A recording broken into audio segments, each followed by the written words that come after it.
안녕하세요 여러분. 땅을 딛고 길을 나서다 지도와 지리 강의를 맡은 김종근입니다. 중국 남송시대 성리학을 집대성한 주희의 주자성리학이 조선사회의 운영 원리로 뿌리를 내리게 됩니다. 16세기에 접어들면서 이 시기 또 다른 계열의 세계지도가 제작되었습니다. 혼일 역대국도 강리지도입니다. 이 지도는 아프리카, 유럽까지 포괄했던 조선 전기의 혼일강리 역대국도 지도와 다릅니다. 중국을 중심으로 한 동아시아 일대로 지역적 범위가 축소된 형태를 띠고 있습니다. 혼일강리 역대국도 지도처럼 여러 사본들이 존재하여 조선 전기 세계 지도의 양대 산맥 중 하나로 평가됩니다. 혼일 역대국도 강리 지도는 사본들이 여럿 존재합니다. 특히 인천기념관 소장 사본은 원래 일본 소장의 것을 해방 후에 구입한 것입니다. 지도 상단에 전서체로 제목이, 그 밑에는 역대 제왕국도가 수록되어 있습니다. 지도의 중심에 중국이 그려져 있고 그 동쪽에 조선이 혼일강리 역대국도 지도처럼 확대되어 그려져 있습니다. 그러나 일본은 작은 원형의 섬에 일본이라고 표기된 정도입니다. 지도 하단에는 명의 군사 제도인 위소의 이름이 실려 있습니다.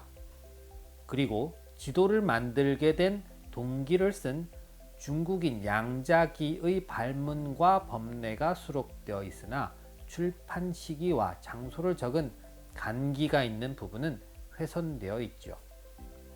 지도에 수록된 내용들을 토대로 제작 시기를 추정해 보면 대략 양자기의 지도가 제작된 1526년 이후에서 경상 좌수영이 동래로 이전되는 1544년 이전으로 볼 수 있습니다. 이 지도의 원본은 1526년 제작된 중국인 양자기의 여지도로 봅니다. 여기에 조선을 추가하여 제작한 것입니다. 지금의 중국 다렌시 리순 박물관에 소장된 양자기의 여지도와 혼일 역대국도 강리 지도를 비교해 보면 전체적인 윤곽이 거의 유사함을 알 수 있죠. 세계지도의 제작 주체는 누구인가요? 앞서 혼일강리 역대국도 지도처럼 상세한 대형 세계 지도를 개인 혼자의 힘으로 제작한다는 것은 거의 불가능한 일입니다. 따라서 국가 차원에서 중국에서 입수한 최신 지도를 수차례에 걸쳐 제작했을 것으로 보아야 할 것입니다. 지도의 제목도 앞서 국가적 프로젝트로 제작되었던 혼일강리 역대국도 지도와 거의 유사한 혼일 역대국도 강리 지도라고 되어 있는 점이 이를 뒷받침해 줍니다.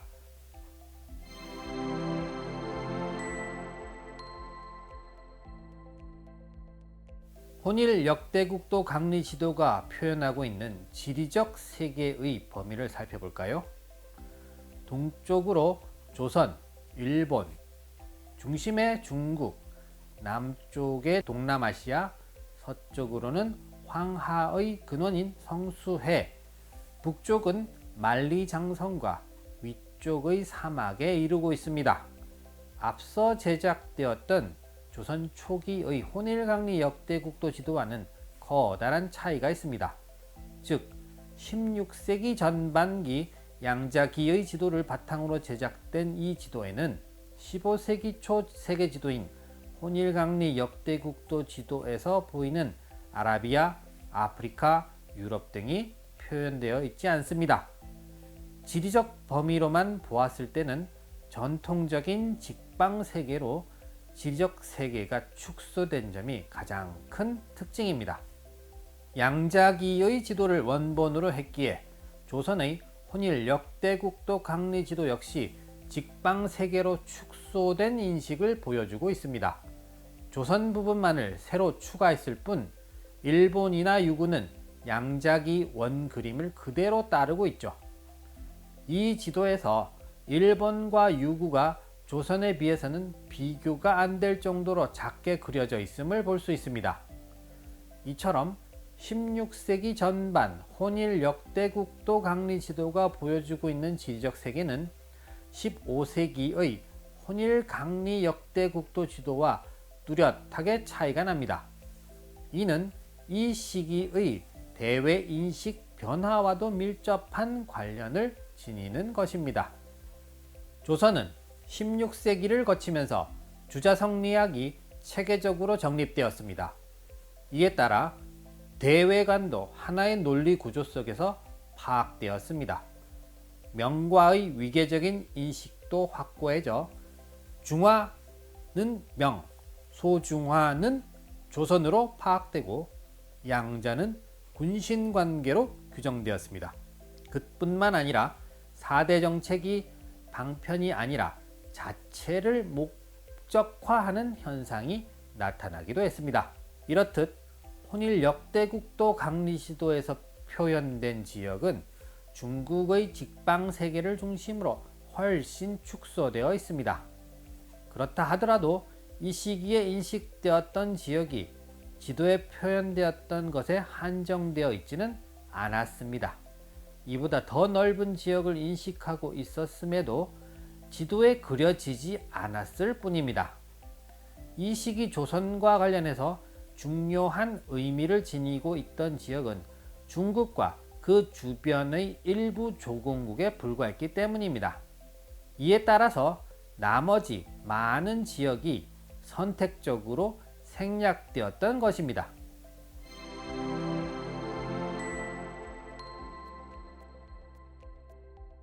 (16세기로) 접어들어 조선의 주자성리학은 향촌사회에 정착되면서 국가 운영의 원리로 확고하게 자리매김하게 됩니다. 조선 초기에 제작된 정척 양성지의 동국지도와 같은 보다 정밀한 조선 전도가 계속 제작되었습니다.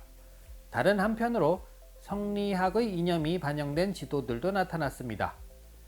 이의 대표적인 것은 신증 동국 여지승남에 수록된 동남도를 들 수 있습니다.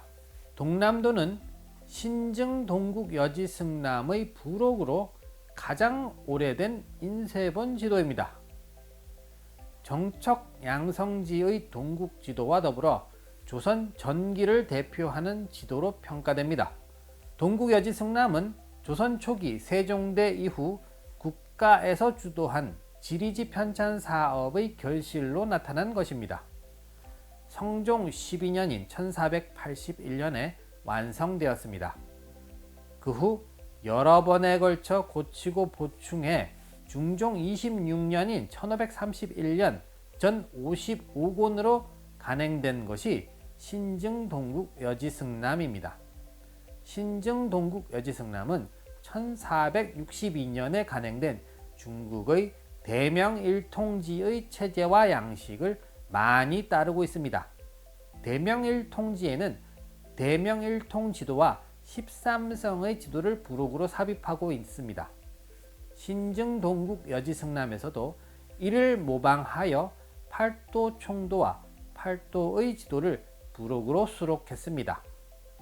동남도는 지지를 보완하는 부록으로 제작되었기 때문에 표현하고 있는 내용들은 매우 간략합니다.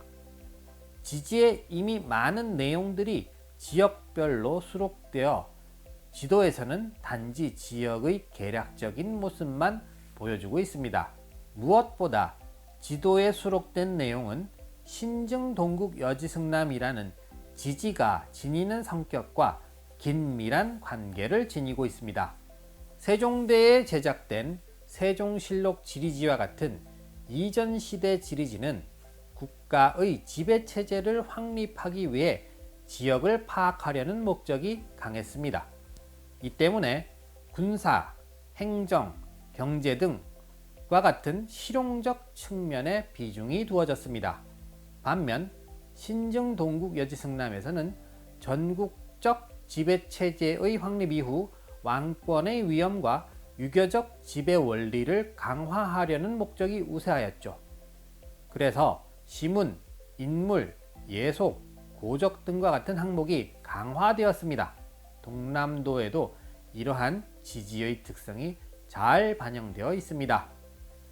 동남도는 자세한 국토정보 제공의 실용적 목적이 아니라 단지 유교적 이념을 보이기 위해 간행된 지도입니다. 지도 수록 내용은 유교적 의례에 따라 국가적 차원에서 제사를 지내던 곳으로 한정되어 있습니다. 무엇보다 해안의 섬들이 많이 그려져 있습니다. 제주도, 강화도, 거제도 등 큰 섬뿐만 아니라 군산도, 흑산도, 울릉도, 우산도 등도 그려져 있는데요. 이것은 우리 강력의 대략적인 영역을 나타내려는 의도에서 그려진 것입니다. 비록 절대적인 위치나 방향 등에서 오류가 있지만 육지뿐만 아니라 도서지방까지 강력으로 분명하게 인식했던 상황을 보여줍니다. 동남도의 도별지도는 실용성을 강조한 군사, 행정용 지도와는 거리가 멉니다. 조선시대 지방의 고을인 군현이 배치되어 있고 각 고을을 지키는 큰 산이 그려져 있습니다. 이와 더불어 지도의 외곽에 사방에서 인접하고 있는 지역을 표시한 것이 전부입니다. 고을을 연결하는 도로망이나 산성과 같은 군사시설은 전혀 볼 수 없습니다. 경기도 지도를 보면 경기도 소속 군현이 배치되어 있고 고을의 큰 산이 옆에 그려져 있습니다. 이러한 동남도는 민간에 널리 유포되고 이용되었습니다. 목판본뿐만 아니라 필사본 지도도 다양하게 제작되었습니다. 이후 크고 작은 변화를 거치면서 후대에 계속 이어져 내려와 우리나라 지도 제작의 큰 흐름을 형성하게 됩니다.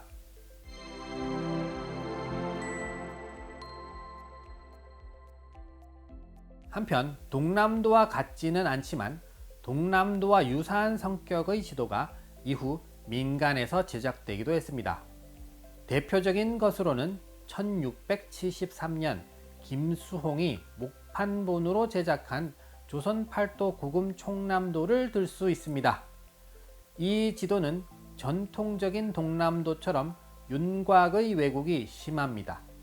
지리 정보를 사실적으로 전달하기 위한 지도라기보다는 연혁과 인물을 강조하여 그린 역사 연혁도의 성격을 지닙니다. 민간에서 역사 공부를 위한 목적으로 제작한 것으로 국토 파악의 실용적 목적과는 다소 거리가 있습니다. 해당 지역의 중요 인물을 선택하여 적은 점이 독특합니다. 즉, 지리지의 영역에서 취급하던 인물 정보를 지도의 영역으로 확장시킨 것이 이 지도의 중요한 특색입니다. 인물은 도덕이 높은 사람, 유교의 가르침에 밝은 사람, 충효와 절의가 있는 사람, 문장이 뛰어난 사람, 신비한 행적이 있는 사람 등을 담았습니다. 예컨대 한산도에는 이순신 장군이 전사한 곳이라는 내용이 표기되어 있습니다. 그럼 여기까지 성리학 이념의 정착 과정과 지도 제작에 대해 알아보았습니다. 감사합니다.